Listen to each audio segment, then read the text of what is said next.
Detail नहीं होगी कि हमने एक ऑब्जेक्टिव बना लिया कि हमें इस साल या फिर नेक्स्ट 6 ईयर में हमें अपनी सेल 10 करोड़ तक लेके जानी है। हमने एक ऑब्जेक्टिव बना लिया, ये बहुत ही डिटेल फॉर्म में होता है, कंसाइज फॉर्म में होता है। और ये क्या होता है, it tell about the detail use of resources. ये क्या होता है, मोर डिटेल्ड होता है, ज्यादा डिटेल में होता है कि कैसे उस ऑब्जेक्टिव को हमें अचीव करना है। Next is resources. ये क्या करता है, रिसोर्सेज को बांटता है, अलोकेट करता है। ठीक है, सेल्स मैनेजर के लिए टारगेट सेट कर दिया, परचेज मैनेजर के लिए टारगेट सेट कर दिया, मार्केटिंग मैनेजर के लिए टारगेट सेट कर दिया। इसमें क्या होता है टैक्टिकल प्लानिंग में, it tells about the detail use of resources.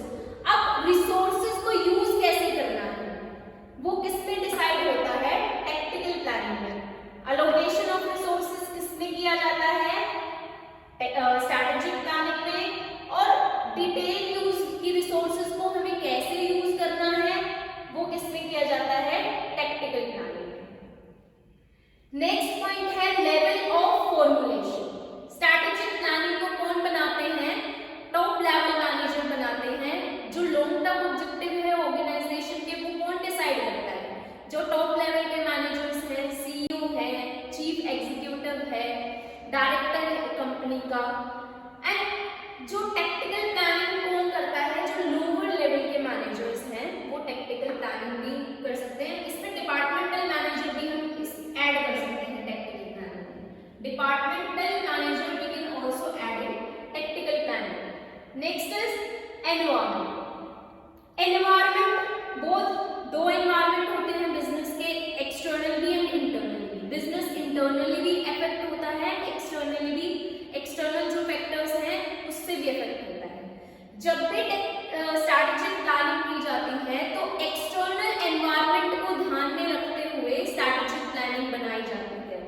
जब भी हम अपना ऑब्जेक्टिव बनाएंगे तो एक्सटर्नल एनवायरनमेंट को कंसीडर करके अपना ऑब्जेक्टिव बनाते हैं।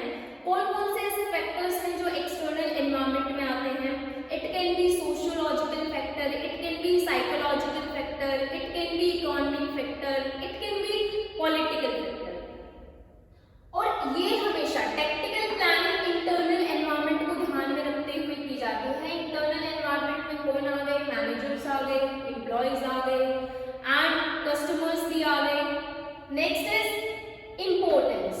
स्ट्रैटेजिक प्लानिंग क्या है, मोर वाइटल है, ज्यादा इंपॉर्टेंस है, क्योंकि स्ट्रैटेजिक प्लानिंग अगर नहीं है तो टैक्टिकल प्लानिंग यूजलेस है।